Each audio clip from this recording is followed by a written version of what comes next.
నేను సబ్జెక్ట్లో పనిచేస్తున్నాను. వంటకు చేయడానికి కిచెన్కి ఒక ముద్దాయిని తీసానండి. ఆ ముద్దాయి ఆ సపోర్టింగ్గా తీసిన ముద్దాయి ఈడు కలిపి వచ్చి ఆ ముద్దాయి నా పైన చూసేసి నా డస్క్లో ఉన్న హ్యామర్ అంటాను కదా, హ్యామర్ తీసుకుని నా పైన అటాక్ చేసి నేను గింజుకునేటప్పటికి నా చేతిలో ఉన్న తాళాలు లాక్కుని గేట్ తీసుకెళ్ళి కొట్టేసిన దాని మీద నేను కొద్దిగా మైల్డ్గా ఉన్నాను. తాళాలు ఆ చేతిలో లాగేసుకుని గేట్ తీసుకుని వెళ్ళిపోయాడు. అదే సందర్భంలో ఆడితో ఉన్న కిచెన్ నుంచి హెల్ప్ చేసిన ముద్దాయి కూడా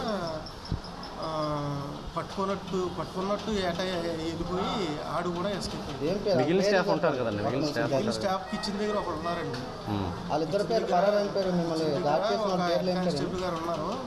ఆయన వచ్చే అవకాశం కూడా లేదు వాస్తవానికి. షార్ట్లో అటాక్ చేసాడండి. ముద్దాయిల పేర్లు ఏమైనా తెలుసా మీకు? ఒకడు నక్క రవికుమారు, ఇంకొకటేమో బెజవాడ రాము. అప్పుడు డ్యూటీలో ఎంతమంది ఉన్నారండి? డ్యూటీలో నలుగురు గార్డు, సూపరింటెండెంట్ గారు, నేను, ఒక వార్డర్ గారు ఉన్నామండి. వార్డర్ గారిని బయటకు పంపించాను బ్లీచింగ్ తీసుకురాలి.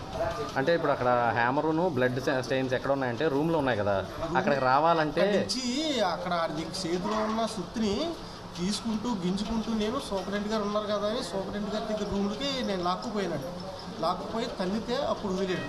ఇది ఫస్ట్ జరిగింది ఆ ఆవరణలో జరిగిందా? తర్వాత మీరు ముందు మెయిన్ గేట్లో జరిగిందండి. ఓకే. అసలు ఫ్యాన్ ఊరి పడిపోయిందా అన్నట్టుగా ఉన్నది, కానీ నాకు దెబ్బ తగులుతున్నట్టే లేదు. ఫస్ట్ గట్టిగా అటాక్ చేశాడు. అయితే అనుకోని చోట తగలలేదు కాబట్టి సరిపోయింది, కానీ లేకపోతే చనిపోయింది.